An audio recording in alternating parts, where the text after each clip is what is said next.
이 시간 하나님께서 우리에게 주신 말씀은 요한일서 4장 1절에서 12절입니다. 하나님의 말씀을 봉독합니다. 사랑하는 자들아, 영을 다 믿지 말고 오직 영들이 하나님께 속하였나 분별하라. 많은 거짓 선지자가 세상에 나왔음이라. 이로써 너희가 하나님의 영을 알지니 곧 예수 그리스도께서 육체로 오신 것을 시인하는 영마다 하나님께 속한 것이요 예수를 시인하지 아니하는 영마다 하나님께 속한 것이 아니니 이것이 곧 적 그리스도의 영이니라. 오리라 한 말을 너희가 들었거니와 지금 벌써 세상에 있느니라. 자녀들아, 너희는 하나님께 속하였고 또 그들을 이기었나니 이는 너희 안에 계신 이가 세상에 있는 자보다 크심이라. 그들은 세상에 속한 고로 세상에 속한 말을 하매 세상이 그들의 말을 듣느니라. 우리는 하나님께 속하였으니 하나님을 아는 자는 우리의 말을 듣고 하나님께 속하지 아니한 자는 우리의 말을 듣지 아니하나니 진리의 영과 미혹의 영을 이로써 아느니라. 사랑하는 자들아, 우리가 서로 사랑하자. 사랑은 하나님께 속한 것이니 사랑하는 자마다 하나님으로부터 나서 하나님을 알고 사랑하지 아니하는 자는 하나님을 알지 못하나니 이는 하나님은 사랑이심이라. 하나님의 사랑이 우리에게 이렇게 나타난 바 되었으니 하나님이 자기의 독생자를 세상에 보내심은 그로 말미암아 우리를 살리려 하심이라. 사랑은 여기 있으니 우리가 하나님을 사랑한 것이 아니요 하나님이 우리를 사랑하사 우리 죄를 속하기 위하여 화목제물로 그 아들을 보내셨음이라.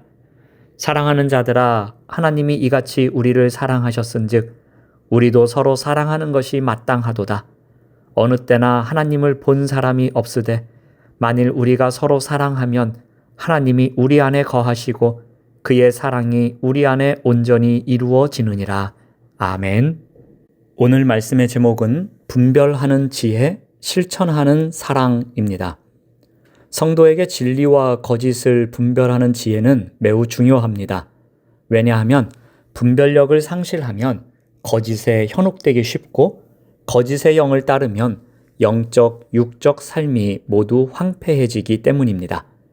오늘 본문에서는 분별하는 지혜에 대해서 먼저 강조하고 있습니다. 1절 말씀을 봅니다. 사랑하는 자들아, 영을 다 믿지 말고 오직 영들이 하나님께 속하였나 분별하라. 많은 거짓 선지자가 세상에 나왔음이라. 사도 요한은 수신자들을 향해 사랑하는 자들아 라고 부르며 간곡하게 권면합니다. 세상에는 하나님께 속한 영만 있는 것이 아니라 수많은 거짓 선지자들이 이미 세상에 나왔기 때문입니다. 분별하는 기준은 하나님입니다. 모든 가르침과 현상을 무비판적으로 수용하지 말고 그것이 과연 하나님께로부터 온 것인지 시험해야 한다는 것입니다. 가짜를 분별하기 위한 시금석을 이야기합니다. 2절 말씀을 봅니다. 이로써 너희가 하나님의 영을 알지니 곧 예수 그리스도께서 육체로 오신 것을 시인하는 영마다 하나님께 속한 것이요. 요한 당시 교회를 가장 어지럽혔던 것은 영지주의적 배경을 가진 거짓 가르침이었습니다.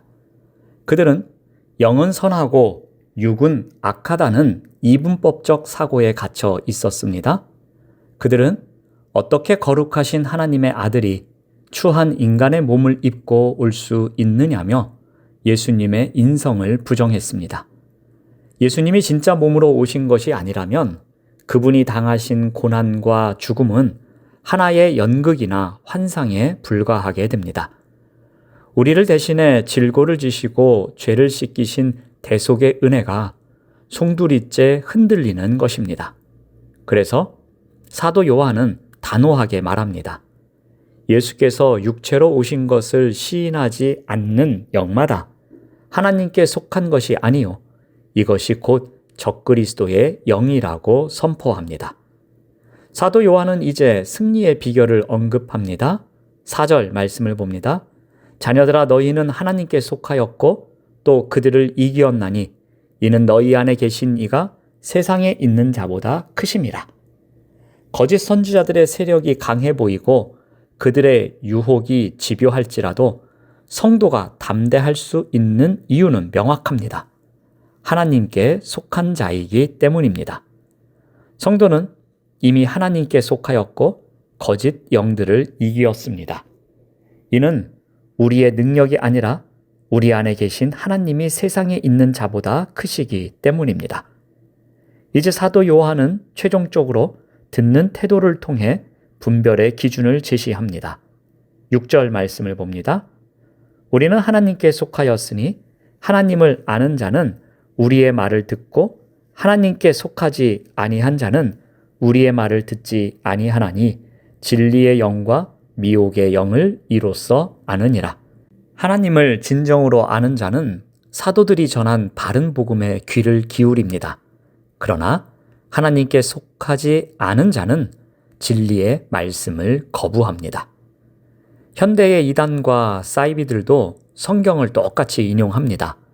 하지만 결국은 성경의 핵심인 예수 그리스도의 유일성과 성육신적 구원을 왜곡합니다.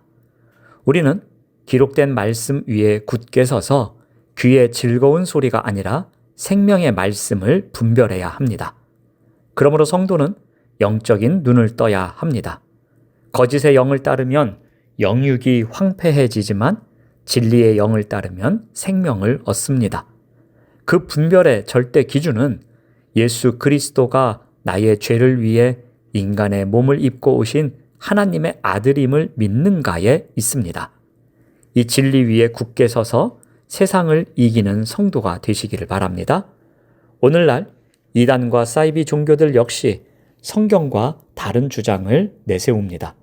성도는 이에 현혹되지 않도록 분별하는 지혜를 갖춰야 합니다. 오늘 본문은 이어서 기독교가 다른 종교와 결정적으로 다른 점을 설명하고 있습니다. 많은 종교가 신의 사랑을 얻기 위해 인간의 정성과 노력을 강조합니다. 그러나 성경은 단호하게 말합니다. 사랑은 여기 있으니 우리가 하나님을 사랑한 것이 아니요 하나님이 우리를 사랑하셨다라고 말합니다. 먼저 사랑의 기원을 설명합니다. 7절 말씀을 봅니다. 사랑하는 자들아 우리가 서로 사랑하자. 사랑은 하나님께 속한 것이니. 사랑은 우리에게서 난 것이 아니요 하나님께로부터 난 것임을 강조합니다. 하나님께서 우리를 사랑하신 이유는 우리가 남들보다 특별하거나 사랑받을 만한 고귀한 가치를 지녔기 때문이 아닙니다. 그분이 우리를 사랑하신 유일한 이유는 하나님의 본체 자체가 사랑이시기 때문입니다. 그러므로 사랑하지 않는 자는 하나님을 알지 못하는 것입니다. 사랑은 성도의 액세서리가 아니라 생명줄입니다. 이 사랑이 어떻게 나타났습니까? 9절 말씀을 봅니다. 하나님의 사랑이 우리에게 이렇게 나타난 바 되었으니 하나님이 자기의 독생자를 세상에 보내심은 그로 말미암아 우리를 살리려 하심이라. 하나님의 사랑은 말이나 감정으로만 머물지 않았습니다. 우리는 본래 죄로 인해 타락하여 하나님께 가까이 갈 수도 없었습니다. 심지어 영적으로 무지하여 하나님을 찾을 필요조차 느끼지 못했던 존재들입니다. 구원을 요청할 생각조차 못하던 그때에 하나님이 먼저 움직이셨습니다. 거룩한 하나님과 죄인인 우리 사이에 건널 수 없는 강이 있었습니다. 하나님은 우리를 살리시기 위해 하나뿐인 아들 독생자를 이 땅에 보내셨고 그분을 화목제물로 삼으셨습니다. 아들이 죽으심으로 우리는 하나님과 화평을 누리게 되었습니다. 10절 말씀을 봅니다.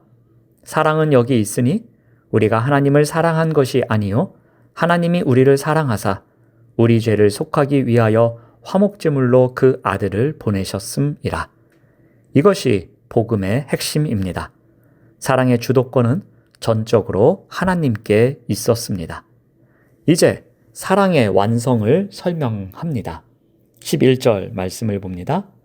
사랑하는 자들아 하나님이 이같이 우리를 사랑하셨은즉 우리도 서로 사랑하는 것이 마땅하도다.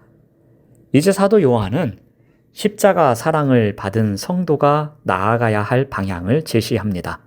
바로 사랑을 실천하는 것입니다. 이것이 하나님을 보여주는 유일한 길입니다.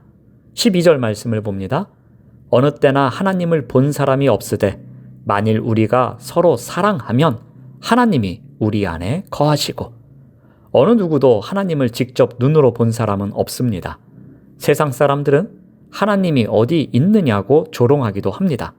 그러나 우리가 서로 뜨겁게 사랑할 때 보이지 않던 하나님이 우리 가운데 거하시며 세상 속에 그분의 실제가 드러나는 법입니다.